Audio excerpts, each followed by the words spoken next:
¿Sabía que el 85% de los cánceres de pulmón y tráquea están asociados al tabaco? ¿Querés dejar de fumar? Nuevo tratamiento láser, único en Río Cuarto. Alto nivel de efectividad, indoloro y sin efectos secundarios. Podés comunicarte al 46 43 654, Tejerina Norte 241, Río Cuarto, o en la página web www.juancarlosmartinez.com.ar.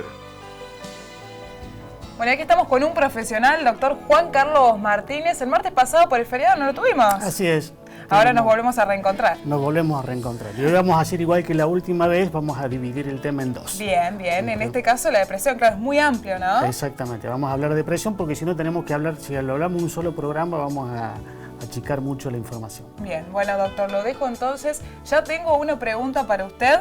Después de la columna se la hago. Cómo no, muchas gracias.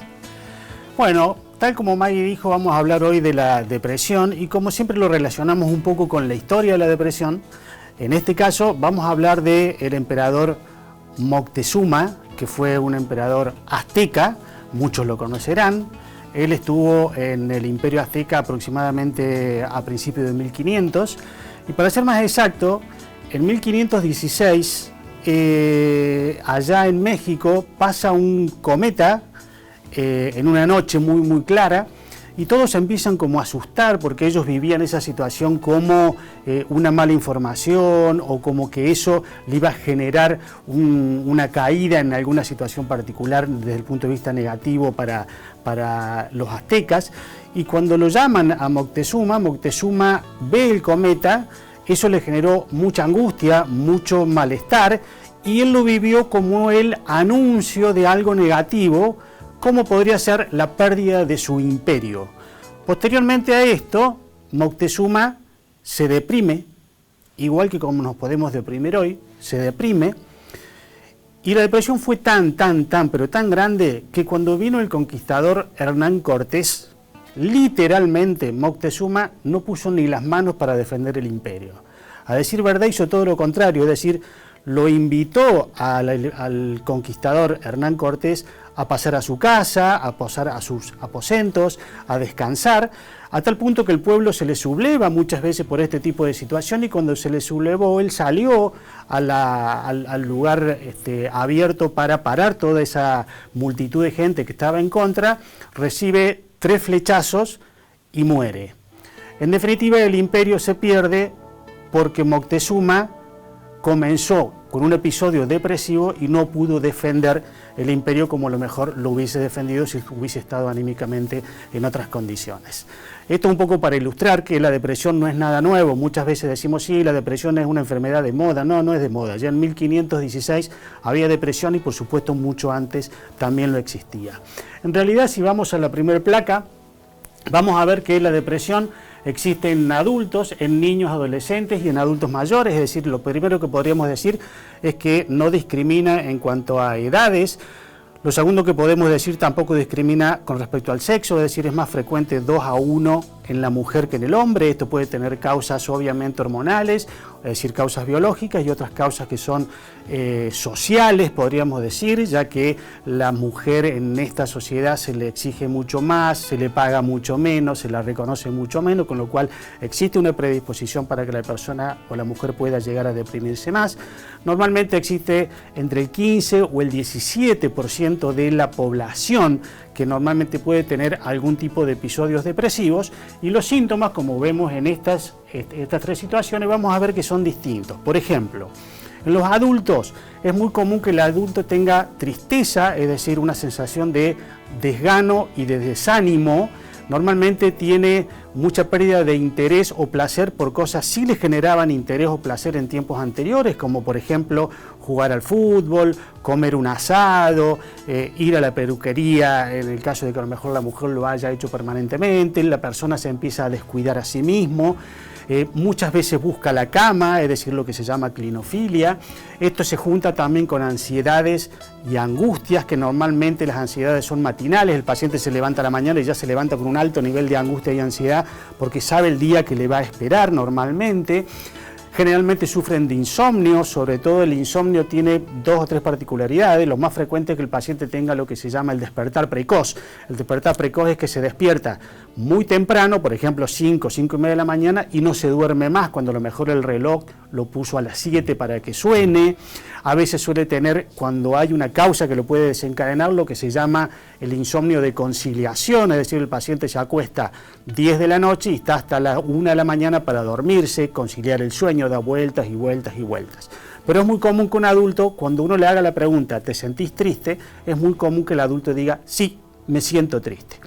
Ahora, en el caso de los niños y los adolescentes, acá vamos a ver que los síntomas cambian un poco. Por ejemplo, es muy difícil que un niño o un adolescente, cuando uno le pregunte si está triste, el niño diga, sí, estoy triste. Normalmente, el paciente o el niño en este caso, normalmente se lo detecta mucho en la escuela, porque en la escuela empieza a tener conductas que nunca había tenido, como por ejemplo, altos niveles de irritabilidad. Es decir, que la irritabilidad es un síntoma muy común en el grupo etario infanto-adolescente. Y por último, los síntomas en los adultos mayores, que también tiene su sintomatología muy particular, nosotros le agregamos que, aparte de tener irritabilidad igual que en los niños, y de no tener muchas veces la sintomatología de me siento triste, como sucede con el adulto, no en el adulto mayor, en el adulto mayor lo que existe muchas veces es la irritabilidad que existe en el niño y una pérdida con respecto a algunos síntomas cognitivos, como por ejemplo pérdida de memoria, pérdida de concentración, con lo cual a veces se lo confunde con una demencia y muchas veces la depresión se llama pseudodemencia, es decir, una falsa demencia, porque simula ser una demencia al empezar a tener pérdida de memoria, pérdida de concentración, de atención, de fijación, etc.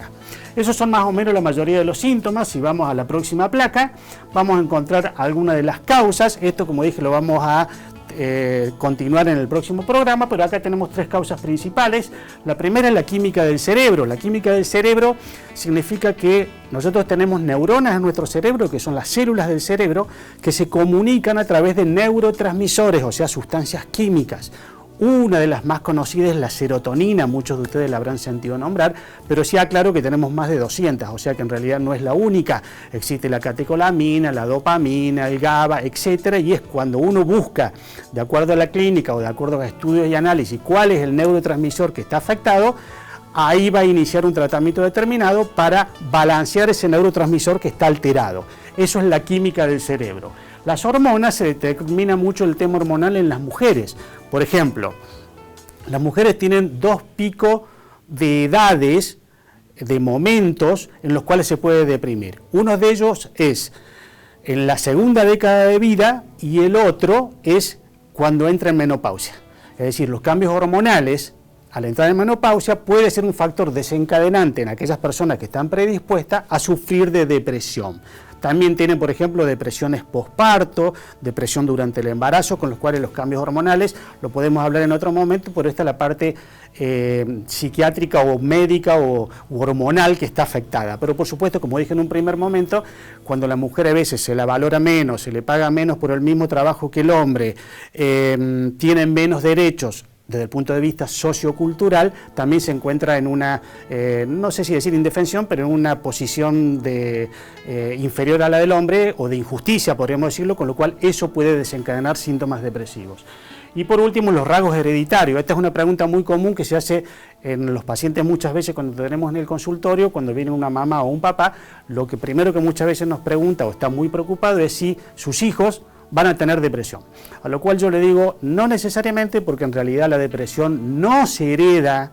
Lo que sí se hereda es un poco la predisposición para tener la depresión. Por ejemplo, un niño que tenga el papá o la mamá depresivos tiene 3 veces más de probabilidad de tener una depresión, pero puede tener o pasar toda su vida sin necesidad de tener la depresión, porque en realidad la depresión no es hereditaria. Esto es importante aclararlo porque pueden haber factores externos, pero también los factores internos, como puede ser la herencia. En realidad los porcentajes son, yo diría que mínimos, y se predispone, que eso es lo más trascendente. Por eso normalmente uno tiene que tener una precaución, pero el paciente puede pasar toda su vida teniendo hijos que no van a terminar siendo depresivos. Bien, muy buena la explicación, doctor. Y le decía que tenía una pregunta, está relacionada con cómo, si puede afectar o no la realidad económica, como hablábamos hace un ratito, en una persona, o si la puede convertir en depresivo o simplemente a quien es depresivo le va a afectar todo. Muy bien, muy buena pregunta, porque en realidad, bueno, ante situaciones económicas como las que estamos viviendo nos puede llegar a afectar sin ninguna duda. En general las depresiones tienen dos tipos de causas. Canalicémoslas desde este punto de vista: causas endógenas y causas exógenas. Las causas endógenas, cuando el paciente no tiene una causa que motiva su depresión. Por ejemplo, el paciente que cae y dice: mire, doctor, yo no tengo problemas económicos, voy todos los años a Europa, mi familia son todos sanos, mis hijos estudian en el exterior, etcétera, etcétera, no tengo ningún tipo de... pero estoy depresivo. Me siento angustiado, me siento con una tristeza enorme, etcétera. Esa persona que no necesita un factor desencadenante se llama endógeno. Ahora, nosotros tenemos factores exógenos, como puede ser el duelo, una pérdida, un divorcio o una situación económica. Por supuesto que esa situación económica va a afectar a la persona, yo digo, va a sentar sobre una base de sustentación que la persona ya tenga. Si la persona tiene predisposición para deprimirse, se va a deprimir.